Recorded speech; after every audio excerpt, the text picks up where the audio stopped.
I am so glad to have you all here today. I know people are moving around, and so we'll get started. My goal is to go quickly through some of the material I've created, because ultimately what I want to do is hear from you and answer the questions that you have about your business or your customers and how 5G can help them. So typically what I like to do is to, who out here knows about 5G? No experts? George, you don't count. No engineers in the room. I have to make sure I screen the engineers out because they'll ask me a really hard question. Okay. All right. Well, the first thing I like to do when we talk about 5G or any type of network technology is I think it's really important to visualize what that really means, because at the end of the day, technology enables experiences. So I want to start with a little video before I go into talking more about how 5G can help you and your customers. Oh. What?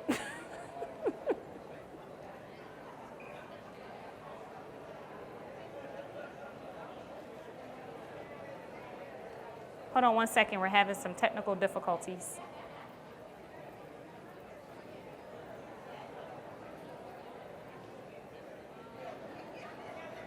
Oh, here we go. All right, can we turn up the sound really loud? Even smarter, reshaping how we live and how we work.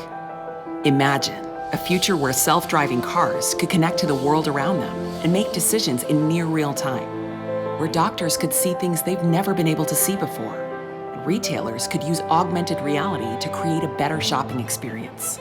As businesses explore new applications and services, they'll need a next-generation network to support their innovations.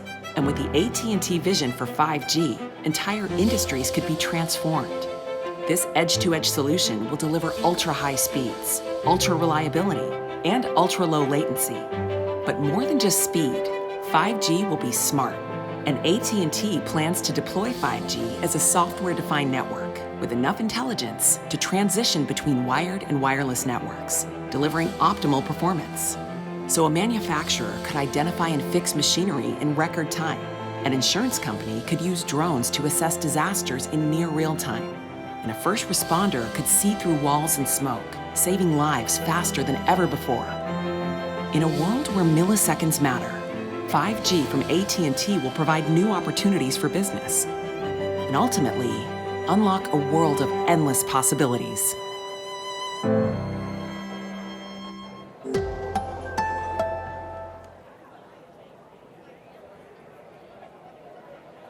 we go back? Hold on for a second. Can we go back? Thank you. Okay, so when you see that video, I don't know about you, but I get really excited about the possibilities of what that might mean. So I don't know about you, but I commute every day roughly 30 minutes, and I keep thinking to myself, what are all the things I could do if I didn't actually have to drive my own car?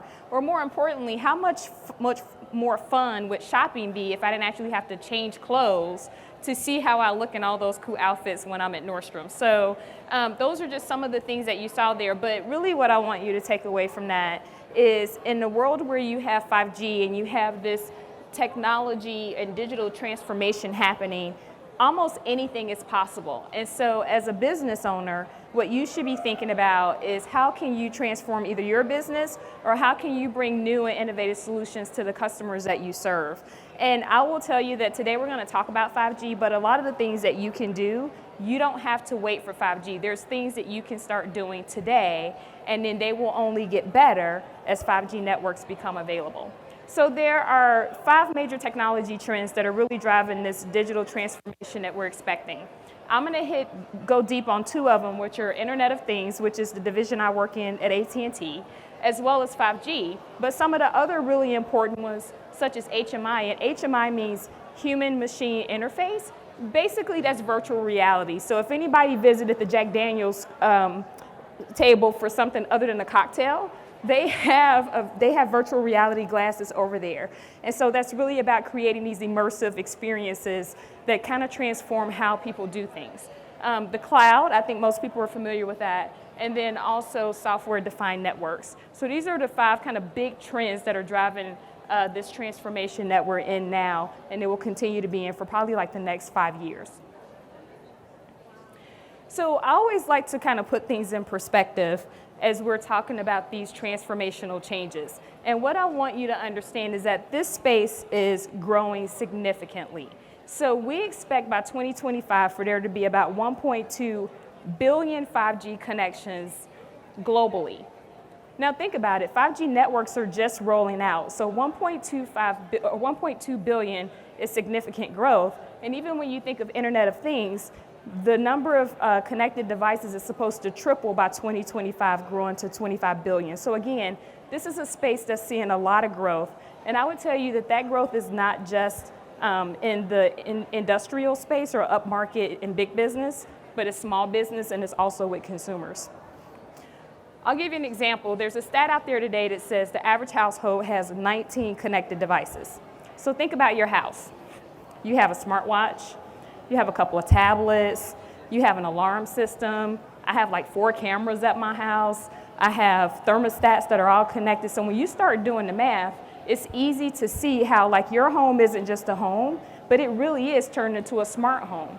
And so the expectation is that that 19 connections that we have today will grow to 34. So that's, again, significant. So when you start thinking about how you can have a place in the market and the types of things you can do, customers are going to be looking for expertise around how do I transform my home to a smart home, as an example. So let's just kind of talk about this ramp up that we're having. So I think everyone out here at least has one device. You probably have 2 or 3. And the device that you have today more than likely runs on what we call our 4G network, and that's the network that's out there today. And the one thing you'll notice, you see these big evolutionary changes in network technology about every 10 years. And now we're at the point where we're deploying 5G, and that started to deploy at the end of 2017, so it's accelerating. The speed in which technology changes is getting faster, and the key thing that you'll notice, think about how long ago did the original iPhone come out? And that's when we really started to use our phones to connect to the internet. It wasn't that long ago, but it has really transformed how we live and how we work.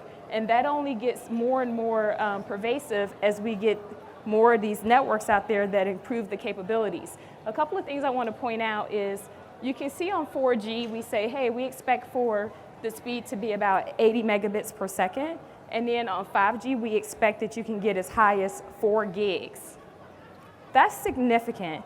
We've run tests, and you may have seen the press release where we've already tested and seen 2 gigs. So imagine if you're downloading video, imagine if you are doing some remote work that requires high bandwidth. To be able to have 2 gigs really changes how you do your business. So let me double click a little bit on what are some of the benefits of 5G. Ultra low latency. Does anyone know what latency means? George, you can't answer. Yeah, hey. So I would describe this as what we call responsiveness. So how fast does the function that you're trying to do happen? And so when we say 10 milliseconds, the best example I can give you is we use the analogy of a blink of the eye. So it takes the eye about 10 seconds when you look at something to recognize the thing that you're looking at. So, I mean, that's freaky fast, right? Faster than Jimmy John's. That's that commercial they're always talking about, they're freaky fast. That's freaky fast.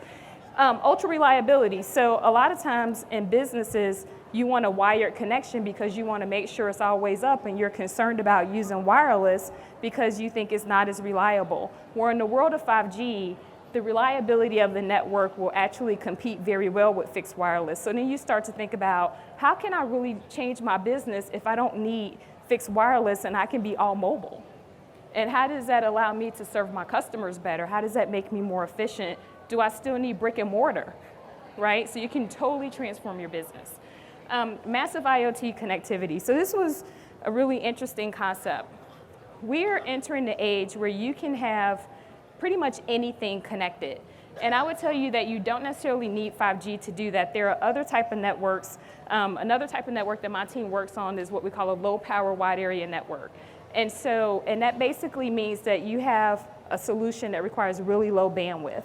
And by having these low power wide area networks, as well as having 5G networks, which will enable us to go from tens of millions of connections to tens of billions of connections, you really get into a space where, you know, there were things where you may not have wanted to invest in like an IoT solution before because it was too expensive.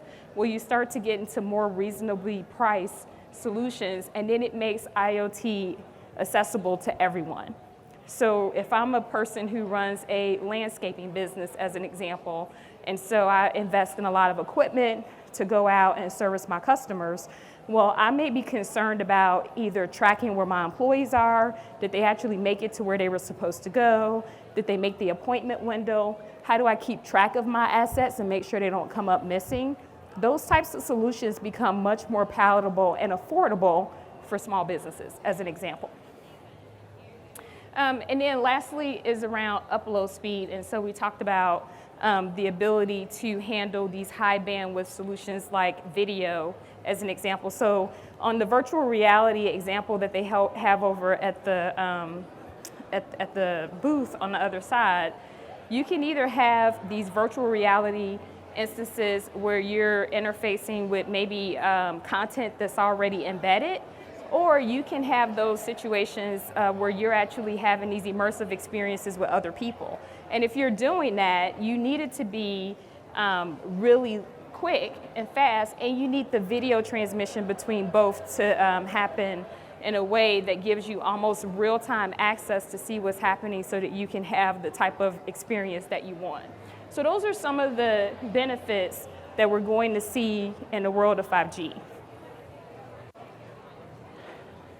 So when we step back and say, well, who really benefits from it? The top 5 industries that are going to have the most benefit from 5G are transportation, manufacturing, healthcare, energy, and smart cities. So I want to talk about smart cities a little bit because I think this is a really interesting space that not a lot of people kind of think about. When we say smart cities, that goes everything from having lights, traffic signals that are transmitting information about traffic patterns, or like when you get a ticket because you ran through a light but no one was there to actually give you a ticket. Who's that happened to? I've gotten like and they're really expensive. They're not even cheap. I'm like, you know, or having smart lighting solutions like light poles. So typically those things are set to go off at a certain time. They become inefficient for the cities. The cities don't always know when the light poles or the lights go out. They're deploying people to go around and look for that. Think about a world where those things are connected to the internet, passing data back to the city, and how much more efficient a city can run, and then they're directing resources to the right place at the right time to solve the right problem. So those are some examples that you'll see there. But I want to ask, I'm just going to pick on someone, and hopefully this works out. So if it doesn't, we'll see what happens. And I'm not going to pick someone I know, so El Michelle, I'm not going to pick you. What kind of business are you in, sir? With the glasses. Your glass, yeah, you, in the blue shirt. I'm like financial. I'm an application developer for Ally Financial. You're an application developer? Yes, ma'am. Okay, and are you doing like applications that allow people to make financial transactions? A portion of it, yes. Okay, and then what else do you do? That's it currently. That's it? Yes. Okay. Ooh, that's a hard one. Let me think about that for a minute. Why didn't you tell me not to pick you? So I was having a conversation with someone about this financial services space.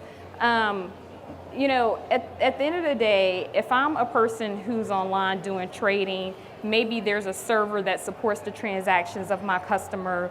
The market is volatile, it's moving quickly. I don't want to have latency in that process because it's a matter of, depending on how your process works, like a lot of day traders, typically you get the closing day costs, not the real-time costs, but I'm making real-time decisions, right? And so the ability to have that data moving quickly through the network to the places where it needs to be to enable your customers to make real-time decisions becomes really important. And the reality is that you don't necessarily need an IoT solution for that, but you need a really stable network. And so earlier you heard me talk about this ultra reliability and being able to compete with fixed wireless. So in the world where today you may have a wired solution because you're concerned about stability and reliability, in tomorrow's world you may look at that and say, I think I could do this run it on a mobile network because my applications will work just as well. I made that up, I'm just kidding. All right, so let me move forward because I want to talk through a couple of use cases. Here we go. I want to talk through a couple of use cases, and more importantly, I just want to save time to be able to answer any questions that you have about how you might leverage these different technologies for your specific business. So the first one is around, we call it V2X, and it basically means vehicle connected to everything. So X means everything. And so what you've probably more commonly heard of is autonomously driven vehicles or connected cars. And those two things are very different. So a connected car is who has Sirius XM in their car? Okay, so that is considered part of our connected car portfolio. Who has a car that has like a Wi-Fi hotspot in it? Okay, that is considered part of connected car. V2X and autonomously driven vehicles is more about how do you create an experience where the car is able to manage on its own critical functions like actually driving. So I'm going to tell you a quick story. Earlier this year, I was able to go to the Consumer Electronics Show. Anyone ever been to the Consumer Electronics Show? Right, so there's like all kind of cool stuff it's kind of Jetson-like, right? Sometimes when you go, you see this stuff and you're like, oh my God, when is that going to happen? And so I was able to test drive an autonomously driven vehicle. And I do drive in air quotes because the car was driving me, which by the way was really unnerving. So I'm in this car and it's outfitted with about 50 cameras both inside and outside of the car.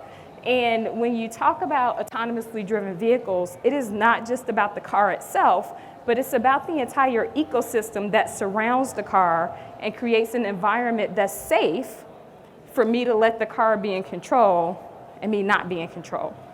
And in this car, they had all these cameras that were watching me.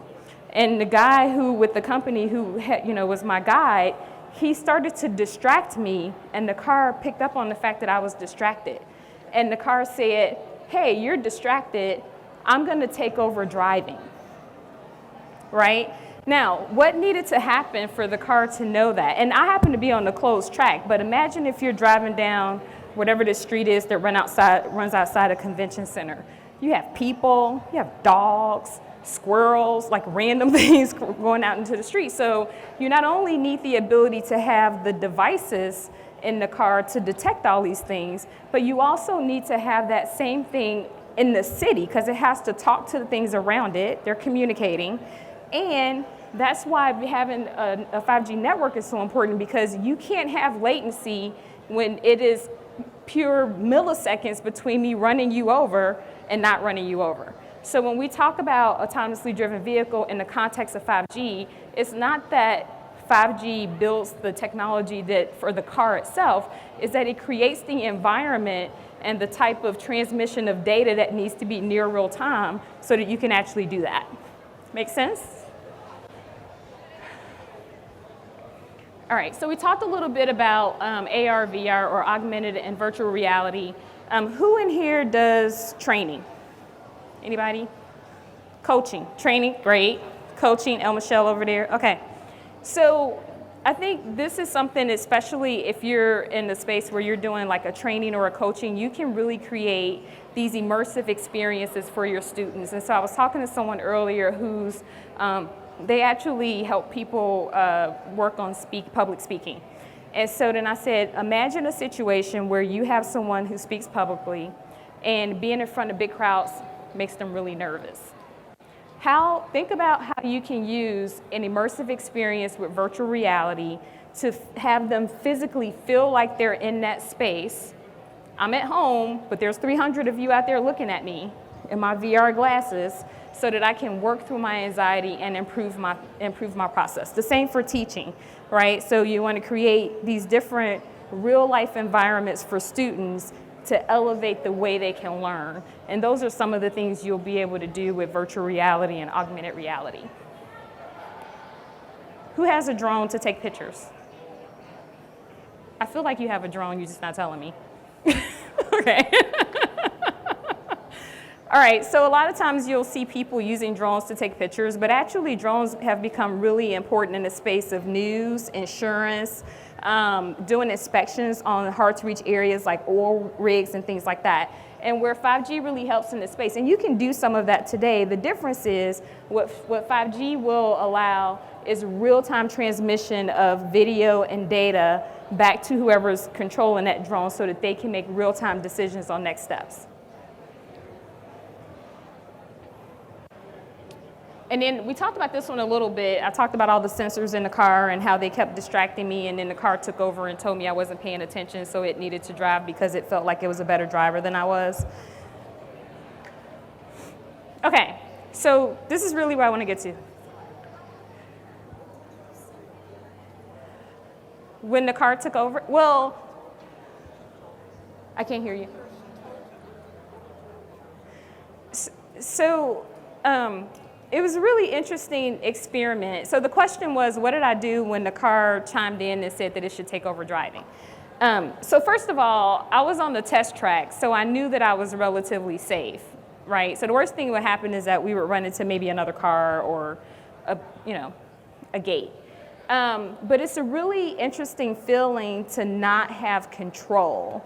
And that was really hard. And I will tell you, this company who was testing it out, their business model is not about building autonomously driven cars. Their business model is about how do you use technology to understand what people are doing in the car so that the car can make a decision on when it should drive, right? So that's kind of like, it's not driving for you all the time, but when it's needed. And more importantly, how do you create a situation where drivers get comfortable using the technology? And so there were two things they were testing with me. One was letting the car drive, but the second thing they were testing with me was they had a remote application that resides on the phone where you could remotely drive the car. And they handed it to my coworker who was in the back seat, and that actually made me more nervous than the car driving, because I'm like, when you're sitting in the car, you have like a certain vantage point, and like she's in the back seat I'm like, this is bad. Like, this is worse. I prefer the car to drive me than her drive me, which sounds counterintuitive, but that's kind of what happened.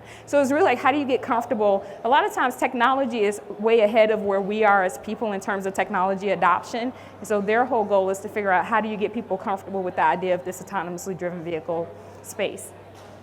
Okay, so you all have businesses out there and you're trying to figure out, if I want to use 5G, or more importantly, you don't have to wait for 5G. Most of the things you probably want to do in your business or for your customers, you can use existing technology today, and it gets better with 5G.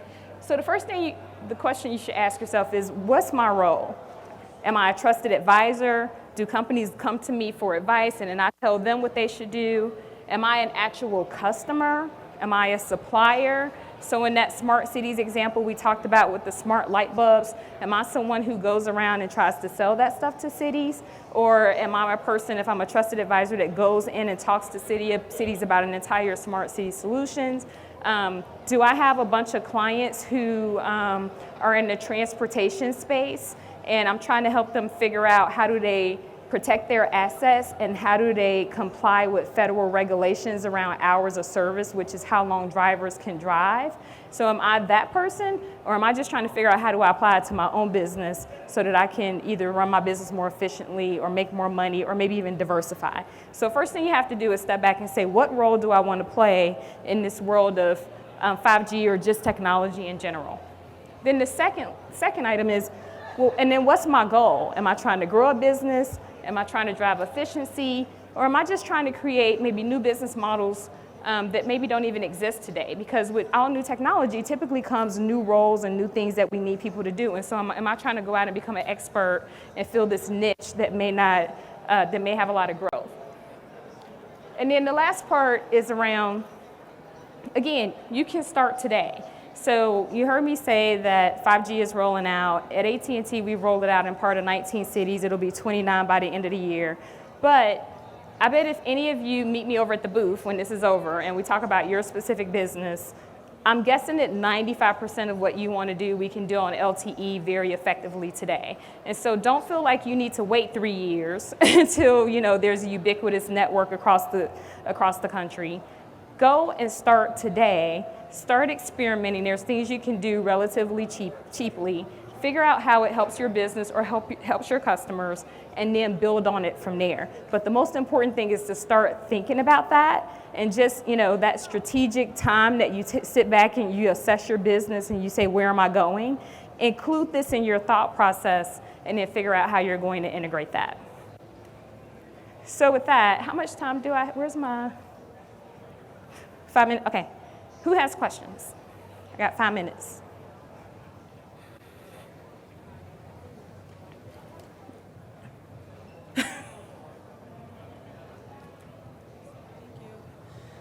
So I have a two-part question. Sure. Maybe two different questions. So the first one is, does 5G do anything regarding security? Securing that connection between the two different applications, API connecting from one part to another part. Does it do anything with security? What's your second question? I'll answer it. I just want to know. Sure. So the second question is, what happens if you have 5G capabilities, but the application that you're connecting to has LTE? Which one overrides what? Okay, so the first question around security, I will tell you, and I can only speak from an AT&T perspective. So there's a few things when we say security. There's security and there's privacy. So security is about, I have a bunch of things connected to the network and I'm concerned about them being hacked. And so we are very serious about securing our network, which then secures your solutions that you're running on our network. And so we have security today. 5G doesn't necessarily make that significantly better or worse. We are very focused on security. So if you're experiencing secure connections today, you'll still have secure connections tomorrow.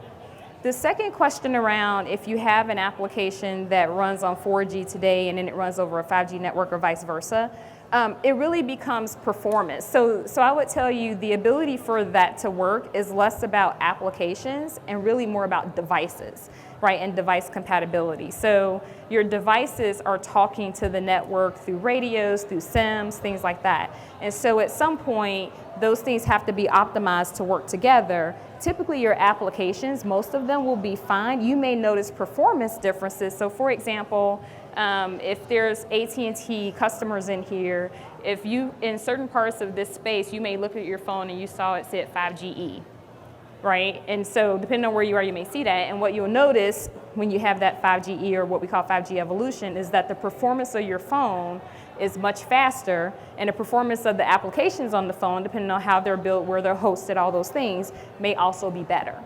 Does that make sense? Great. Other questions? Oh, here's one. They all say that. She said her question is really simple. Let's see. Oh, sorry. No, I'll take both. I had a question. So Yes.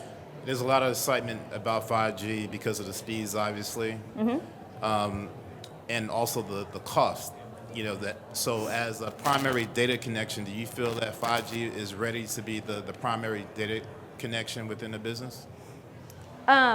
It's a broad question. I would tell you it depends on the business, right? And so everyone has to make that assessment for themselves. If you're like running a huge manufacturing business and you have a lot of secure applications running on site, you're transmitting a lot of data, you may want a solution that's a hybrid type solution that's a combination of 5G and fixed. If you're a small business owner and you have a retail store and you're running point of sales applications so people can do transactions, that's fine. You can do that today, by the way, with LTE. It gets even better and faster with 5G.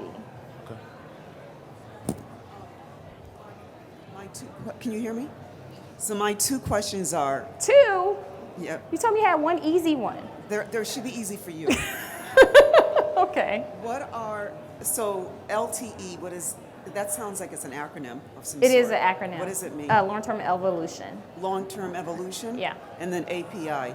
I always get this one Someone wrong. used API, sure. Yeah, so I can't remember the exact acronym, but it's basically a method for machines to talk, and it's like something protocol something. I can't remember. What's the A stand for? What is it called? What is it? A, application.